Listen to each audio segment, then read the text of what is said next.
నమస్తే, నేను విజయారెడ్డి. మనకు ఈ వార్త చెప్పే ముందు కొన్ని సామెతలు గుర్తొస్తుంటాయి. ఆడలేక గజ్జలు పాతవి, లేకపోతే ఉరుమురిమి మంగళం మీద పడ్డట్టు ఇట్లాంటివి గుర్తొస్తాయి. అసలు నేను దేని గురించి చెప్తున్నాననేది మీకు ఈ పాటికి అర్థమై ఉంటుంది కదా! ఇది వెనకాల మీరు చూస్తున్నారు. ఆర్‌కే కొత్త పలుకులు. అంటే ఆయనకు ఎవరి మీదన్నా ఏమన్నా రాయాలన్నా, లేకపోతే ఆ ప్రేమను చూపించుకోవాలన్నా, లేకపోతే ఎదుటి వాళ్ళు చెప్పిన రాతను రాయాలన్నా ఆయనకు ఆ కొత్త పలుకు బాగా పనికొస్తది. సో, ఇప్పుడు వైరల్‌గా మారింది. విషయం ఏంటంటే, రేవంత్ రెడ్డిని అద్భుతంగా పైకెత్తడం కోసము ఇక్కడ మంత్రులందరినీ కూడా అవమానపరిచిన వైనం. ముఖ్యంగా ఉమ్మడి నల్గొండ జిల్లా మంత్రులనైతే ఘోరంగా అవమానించారనే చెప్పొచ్చు. అందులో ఇంకొక ముఖ్యమైన విషయం ఏంటంటే, ఏకంగా ఒక మంత్రి మహిళా అధికారిని ఇంటికి పిలిపించుకుంటున్నాడు అని. ఎవరా మంత్రి, ఏంటా కథ అనేది కూడా రాసుంటే బాగుండేది. కానీ ఇప్పటికే కొంతమంది గెస్ చేస్తున్నారు ఆ మంత్రి ఎవరని. మరి ఇందులో వాస్తవం ఎంత ఉంది? మరి ఆ మంత్రి అయినా కనీసం మేలుకొని కనీసం డిఫర్మేషన్ కేసు అన్న వేస్తాడా రాధాకృష్ణ మీద, లేదో చూడాలి. ఇప్పటికైనా ఈ రాసిన రాతల మీద మంత్రులు ఏమన్నా స్పందిస్తారా? ఎక్కడి నుంచి వచ్చింది ఇక్కడ? ఒక చేతకాని అసమర్థ ముఖ్యమంత్రి అనేసి ఇక్కడ ఆయన మీద ముద్ర వేయడానికి మంత్రులు ఎంతగా ప్రయాసపడ్డారనే విషయాన్ని ఆయన చాలా క్లియర్గా చెప్పకడా కూడా చాలా క్లియర్గా చెప్పి, అసలు సీఎం అసలు మామూలోడు కాదు, మస్తు తోపు. వాళ్ళ మంత్రులందరిని పిలిచి క్యాబినెట్ సమావేశంలో అసలు ఆ క్లాసులు పీకితే ఒక్కొక్కరు అవాక్కయ్యిండ్రు అనేసి ఆ వాయిస్ ఓవర్ కూడా చూడాలి మీరు ఒకసారి. ఆ ఏబిఎన్లో చెప్తుంటే మరి మాకే ఇట్లుందంటే మరి మంత్రులకు ఏ విధంగా మరి కోపం వచ్చిందో, రక్తం ఉడికిందో నాకైతే తెలియదు. కానీ ఆ రాయించిన విధానము, ఆ చదివించిన విధానంలో వెటకారము ఎంత కొట్టొచ్చినట్టుగా అనిపిస్తుంది అనేది మీకు కొన్ని అంశాలు మీ ముందు పెడతా. తలంటిన రేవంత్ మంత్రులు షాక్ అంట. అంటే రేవంత్ తలంటితే ఇక్కడ మంత్రులు షాక్ అయ్యే పరిస్థితి.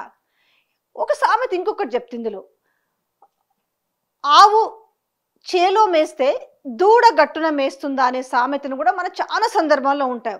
ఆవు ఎక్కడ ఉంటుందో దూడ అక్కడే ఉంటుంది అనేసి. ఇక్కడ మరి ఒక విధంగా మాట్లాడుకుంటే ఈ మంత్రులు, కొంతమంది మంత్రులు చేస్తున్న రచ్చ విషయంలో నీకెంత నాకెంత, ఇది నా శాఖలో నువ్వెట్లేలు పెడతావు, నా శాఖలో రావాల్సింది నువ్వెట్లా తింటావు, ఈ టెండరు ఆ టెండరు, ఈ కోట్లు ఈ 1000 కోట్లు ఆ 1000 కోట్లు చూస్తున్నాం. ఈ నేపథ్యంలో ఇక్కడ మన ముఖ్యమంత్రి విషయానికి వస్తే, ఇక ముఖ్యమంత్రి విషయంలో నలుగురు షాడో సీఎంలు ఏం చేస్తున్నారు, ఎట్లా దందాలు చేస్తున్నారు, ఎట్లా అధికారులు బెదిరిస్తున్నారు, ఎట్లా వాళ్ళకి ఆ టెండర్లు దక్కాలని చేస్తున్నారు, ఎట్లా గవర్నమెంట్ భూముల్ని కొల్లగొట్టాలని చేస్తున్నారు, ఇంక్లూడింగ్ విత్ కుటుంబ సభ్యులు. మీరు ఒక విషయం గమనించిన ఈ మధ్యకాలంలో స్టార్టింగ్లో ఆల్మోస్ట్ మనము ఈ 2-3 నెలలు మినహాయిస్తే, ఇప్పుడు 22 నెలల పాలన కదా, ఒక 16-17 నెలలు మినహాయిస్తే ఇప్పుడు ఏమైంది తెలుసా? అన్నదమ్ముల కుటుంబ సభ్యుల మీద ఆరోపణలు వస్తున్నాయని చెప్పేసి రూట్ మార్చినట్టుగా ఉంది రేవంత్ రెడ్డి తీరు. ఎందుకంటే ఒక నలుగురు షాడో సీఎం లాగా బిహేవ్ చేస్తున్న వైనము ఎవరెవరు అనే పేర్లు కూడా నేను ప్రత్యేకంగా చెప్పాల్సిన అవసరం లేదు, అది మీ అందరికీ తెలిసిన విషయమే. ఇలాంటి నేపథ్యంలో ఒకవైపు ముఖ్యమంత్రి రేవంత్ రెడ్డి ఆ తీరుగా చేస్తుంటే, మరి ఇంకో రకంగా మంత్రులు మాత్రం ఏం చేస్తున్నారు? రేపు మళ్ళీ అధికారం వస్తుందో రాదో, ఇప్పుడే ఉన్నప్పుడు దీపం ఉండగానే ఇల్లు చక్కబెట్టుకుంటే మంచిది కదా అనే తత్వం వాళ్ళకు కూడా బోధపడినట్టుంది. రాదు, మళ్ళీ అధికారంలోకి రాదు. ఆ అధికారం ముచ్చట పక్కన పెడితే, ఇప్పుడున్న జూబ్లీ హిల్స్ బై ఎలక్షన్లోనే కాంగ్రెస్ పార్టీ చేతులెత్తేసింది, కాంగ్రెస్ పార్టీ ఓడిపోతుందనే నివేదికలు వస్తున్న నేపథ్యంలో ఈరోజు వీళ్ళ ఘనకార్యాలంతా కూడా తప్పు రేవంత్ రెడ్డి కాదు అనేసి మీరు అసలు విషయం ఇక్కడ గమనించండి. ఇది ఒక డైవర్షన్ టాపిక్. సొంత పార్టీలోనే ఇవాళ ముఖ్యమంత్రి ఫెయిల్యూర్ అనే అంశము బయటికి రాకుండా ఉండడం కోసం, ఎందుకంటే రేపు జూబ్లీ హిల్స్ ఎలక్షన్లో కనుక ఓడిపోతే కనుక కాంగ్రెస్ పార్టీ ఖచ్చితంగా చేర్పులు మార్పులు ఉంటాయనే వార్తలు పెద్ద ఎత్తున వస్తున్నాయి. ఈ నేపథ్యంలో ఏం చేయాలా? ఇందులో మీకు ఇంకో పాయింట్ కూడా చెప్పారు. అసలు ఇక్కడ సెకండ్ ఆప్షనే లేదు, రేవంత్ తర్వాత అసలు సమర్థుడైన నాయకుడే లేడు అన్న మాట రాధాకృష్ణ చెప్పగలిగాడు అని అంటే దీని వెనుక ఎంత కథ కమామిష్ ఉందనుకోవాలి. నన్ను ఫెయిల్యూర్ ముఖ్యమంత్రిగా చిత్రీకరించడానికి జరుగుతున్న కుట్రను ఎలా ఎదుర్కోవాలో నాకు తెలుసు, త్వరలోనే అన్నింటికీ ముగింపు పలికిస్తా. అసలు ఆ త్వరలోనే ముగింపు అనే పాయింట్ అంటే రేవంత్ రెడ్డి రాధాకృష్ణకి ఫోన్ చేసి చెప్పిండా నేను త్వరలోనే అన్నింటికి ముగింపు పలికిస్తానని? అంటే ఏ టైప్ ఆఫ్ ముగింపు? ఒకటి ఫస్ట్. రెండోది, పిసిసి అధ్యక్షుడు కూడా ముఖ్యమంత్రితో సంబంధం లేదన్నట్టుగా వ్యవహరించడం ఏంటి? ఎవరికి వారు సొంత ప్రకటనలు చేసుకుంటూ పోతే ముఖ్యమంత్రిగా నా పరిస్థితి ఏంటి? వివిధ స్థాయిలలో సమన్వయం లేకపోతే ఎలా? ఇందులో నా సహనం నశించింది. ఏదైతే అదుపు తప్పుతుందో ఇకపై నేను తెగింపుతో వ్యవహరిస్తాను. పార్టీలో క్రమశిక్షణ ముఖ్యం. హద్దు మీరిపోతున్న మంత్రులపై చర్య తీసుకోవడానికి కూడా వెనకాడను. ఇక ఇందులో క్లియర్గా మెన్షన్ చేశారు కదా, మంత్రులు బట్టి విక్రమార్క, ఉత్తమ్ కుమార్ రెడ్డిలని ఉద్దేశించి సీనియర్లుగా మిమ్మల్ని ఎంతో గౌరవించాను, నాతో సమానంగా గుర్తించి ప్రభుత్వంలో పెద్దపీట వేశాను, ఇంకేం చేయాలని రేవంత్ రెడ్డి ప్రశ్నించిండట. ఆయనలో ఆవేదన, ఆవేశం కట్టలు తెంచుకోవడానికి కారణం లేకపోలేదు. పార్టీ పైన, ప్రభుత్వం పైన సీఎం రేవంత్ రెడ్డికి పట్టు లేదని ప్రజలు అభిప్రాయపడేలా ఇటీవలి కాలంలో కొన్ని సంఘటనలు చోటు చేసుకున్నాయి. ఏకవ్యక్తి పాలనకు, ప్రాంతీయ పార్టీల కల్చర్కు అలవాటు పడిన తెలుగు ప్రజలకు ప్రస్తుత కాంగ్రెస్ ప్రభుత్వంలో చోటు చేసుకుంటున్న పరిణామాలు రుచించడం లేదు. ఇటు ప్రభుత్వంలో అటు పార్టీలో దిశ లేకుండా పోయిందన్న అభిప్రాయం ప్రజల్లో ఏర్పడుతుంది. ప్రభుత్వంలోనే కాదు పార్టీలోనూ రేవంత్ రెడ్డికి పట్టు లేదన్న అభిప్రాయం వ్యాప్తి చెందుతుంది. రేవంత్ రెడ్డి ముఖ్యమంత్రి అన్న వాస్తవాన్ని విస్మరించి ఎవరు పడితే వారు ఏది పడితే మాట్లాడుతుండడంతో జనంలో ఆయన పలచన అవుతున్నారు. పాపం ఆయన బాధ అంత ఏంటంటే రేవంత్ రెడ్డిని తెలంగాణ ముఖ్యమంత్రిగా ఎవరూ చూడటం లేదు. ఫస్ట్ గౌరవం అనేది పక్కన పెడదాం. ఈ నేపథ్యంలో ఏం చేసిండు, దాన్ని తీసుకొచ్చి సరే ఖచ్చితంగా ఈ వార్త రాయించుకున్నారనేది చెప్పక్కనే చెప్పొచ్చు. దీంట్లో ఇక్కడ ఆయనకేం సొంత బాధ అయితే ఏమీ ఉండదు కదా. ఈయన నాకు తెలిసి సార్, ఎందుకంటే ఇక సారే అంటాడు రేవంత్ రెడ్డి ఏబిఎన్ రాధాకృష్ణని, సార్ ఇది ఉంది నా పరిస్థితి, మీరు ఇన్నేళ్లలో ఇన్ని రాజకీయాలు చూసిర్రు, ఒక ప్రభుత్వాన్ని దింపాలన్నా ఓ ప్రభుత్వాన్ని ఎక్కించాలన్నా మీరు చాలా సమర్థులన్న పేరుంది కదా, ఇప్పుడు నాకు గుర్తింపు లేకుండా పోతుంది, నేను ఏం చేస్తే బాగుంటుంది అన్నప్పుడు ఆయనకి ఇవ్వాల్సిన సలహాలు ఇచ్చి నేను ఒక వార్త బ్లాస్ట్ చేస్తా, దాని తర్వాత కలుగులో దాక్కున్న, నేను పొగబెట్టినాను, ఒకవేళ వస్తే కలుగులో దాక్కున్న ఎలుకలు బయటకు వస్తాయా లేదా ఈ వార్నింగ్లకు భయపడి గమ్మునుంటారా? ఆయన లోపల వార్నింగ్ ఇచ్చింది లేనిది ఎవరికి తెలియదు. నాకు తెలిసి వార్నింగ్ ఇచ్చే అంత దమ్ముందా అనేది మీరు కమెంట్ రూపంలో తెలియజేయండి. ఉత్తమ్ కుమార్ కానీ, బట్టి విక్రమార్కకు కానీ, లేదంటే కోమటిరెడ్డి వెంకటరెడ్డికి కానీ, లేదంటే పొంగులేటి శ్రీనివాసరెడ్డికి కానీ, జూపల్లికి కానీ ఈయన నిజంగానే ధమ్కి ఇచ్చేంత ఇది ఉందా? నేనేంటో చూపిస్తాను, నా అంతేదో చూపిస్తాను, ఇక నుంచి నేను మీకు ఏం తక్కువ చేసినాను, మీకు పెద్దపీట వేసినాను అనేసి పెద్దపీట ఏముంది, వాళ్ళు ఎప్పటి నుంచో పార్టీలో ఉన్న వాళ్ళే కదా.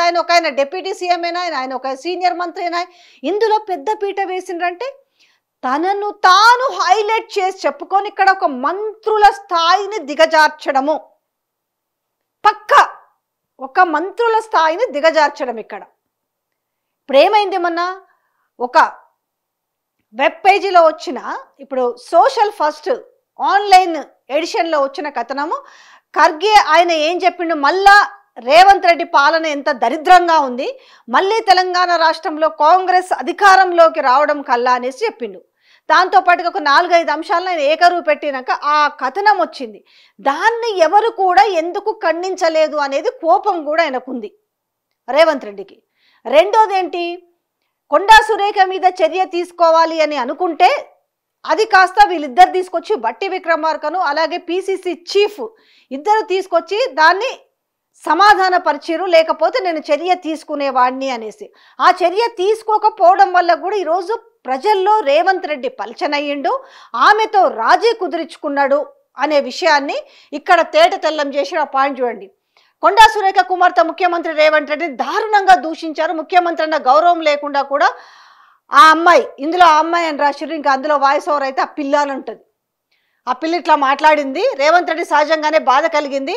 ఆమె కుమార్తె అన్న మాటలకు సురేఖ మంత్రివర్గం నుంచి బర్తరఫ్ చేసి ఉండాలి, చేసి ఉండుంటే బాగుండేది, చేసి ఉండకపోవడం వల్ల ఈరోజు ప్రజల్లో చులకన భావన వచ్చిందనేసి ఈయన చెప్తున్న సారాంశము. అధికారంలో ఉన్నంత కాలము పదవికి వన్నె తేవాలనే లక్ష్యంతో మాత్రమే రేవంత్ రెడ్డి వ్యవహరిస్తే పరిస్థితుల్లో మార్పు రావచ్చు. నిజానికి కాంగ్రెస్ పార్టీలో ప్రస్తుతం రేవంత్ రెడ్డికి ప్రత్యామ్నాయం లేదు.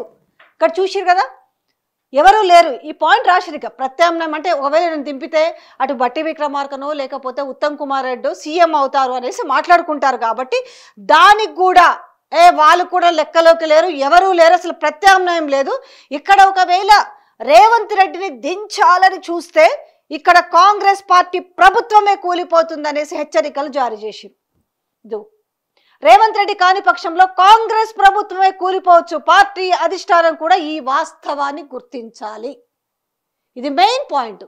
మరి దీనిపైన ఇప్పటికైనా ఏ మంత్రి అయినా కూడా ఇక్కడ మెన్షన్ చేసి కూడా రాశారు కదా, ఇక్కడ మంత్రులు బట్టి విక్రమార్క ఉత్తమ్ కుమార్ రెడ్డి ఉద్దేశించి సీనియర్లుగా మిమ్మల్ని ఎంతో గౌరవించాను, మీకు సమానంగా నా ఈక్వల్గా మీకు పీట వేసిన కుర్చీ వేసినాను, అయినా కూడా మీరు ఎందుకు ఇట్లా బిహేవ్ చేస్తున్నారు అనేసి ఆయన తలంటిండు. ఇక్కడ ఏం చెప్తున్నాడు, అసలు రేవంత్ రెడ్డికి సబ్స్టిట్యూట్గా ఇంకెవరూ లేరు, ఆయన ఉండాలి, లేకపోతే తెలంగాణలో కాంగ్రెస్ పార్టీ ప్రభుత్వం కూలిపోతుంది. ఇక్కడ హైకమాండ్కి అల్టిమేటం జారీ చేసిరు. ఇక పార్టీ ప్రభుత్వంలో ప్రస్తుతం నెలకొన్న పరిస్థితులు తన నాయకత్వ ప్రతిభను ప్రదర్శించడానికి లభించిన అవకాశాలు రేవంత్ రెడ్డి పరిగణించాలి. అలా చేయలేని పక్షంలో విఫల ముఖ్యమంత్రిగానే మిగిలిపోవలసి వస్తుందని తెలుసుకోవాలి. అసలు ఎంత అంటే దీంట్లో రాసిన దాంట్లో అది ఆ కంటిన్యూషన్లో సెకండ్ పేజీలో ఉంటుంది.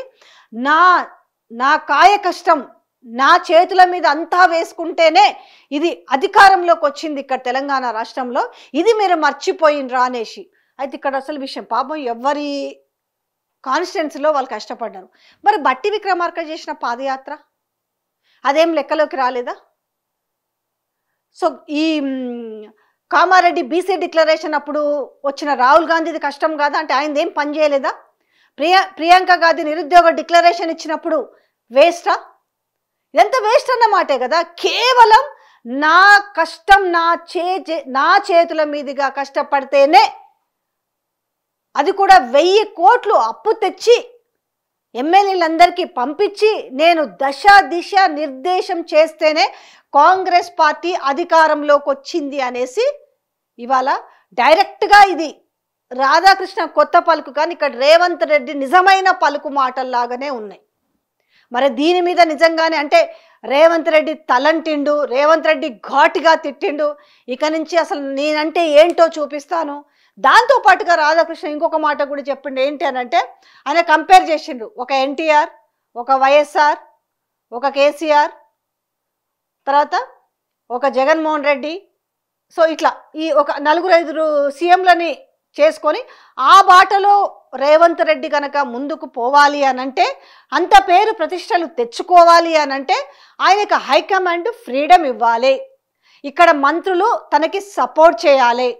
ఇప్పుడు 2009లో మళ్ళీ అధికారంలోకి వచ్చిందంటే ఒకటే వర్గం ఉంటుంది, అందులో ముఖ్యమంత్రి ఎవరైతే ఉంటారో ఆ ఒక్కరిదే వర్గం ఉంటుంది తప్ప ఇక్కడ వివిధ రకాల వర్గాలు ఉండకూడదు కదా అనేసి కూడా ఆయన భాష్యం చెప్పిండు. ఇంకొక ఇందులో విషయం ఏంటంటే ఇంకా బాగా స్ట్రెస్ చేసి చెప్పే విషయము, ఒక మంత్రి, అది నల్గొండ జిల్లాకు చెందిన మంత్రి, మహిళా అధికారిని ఇంటికి పిలిపించుకొని వేలాపాలా లేకుండా ఇంటికి పిలిపించుకొని వేధిస్తున్నాడు అనేసి అంటే అది ఎంత పెద్ద మాట అవుతుంది.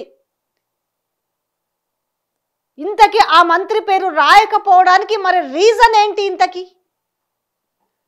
సో ఇప్పుడు జూబ్లీ హిల్స్ బై ఎలక్షన్లో బయటపడము అనేసి ఒక భయంతో అవసరం, ఇప్పుడు ఇది రాపించుకోవాల్సినంత అవసరం ఉంది కాబట్టి మంత్రుల స్థాయిని టోటల్గా దిగజార్చి, అంటే మంచి చేస్తే నా అకౌంట్లోకి, చెడు జరిగితే అది మంత్రుల అకౌంట్లోకి.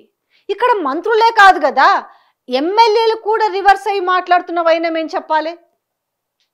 ఇప్పుడు జడ్చర్ల ఎమ్మెల్యే అయిన అనిరుద్ రెడ్డి ఎంత వ్యతిరేకంగా మాట్లాడుతుండు.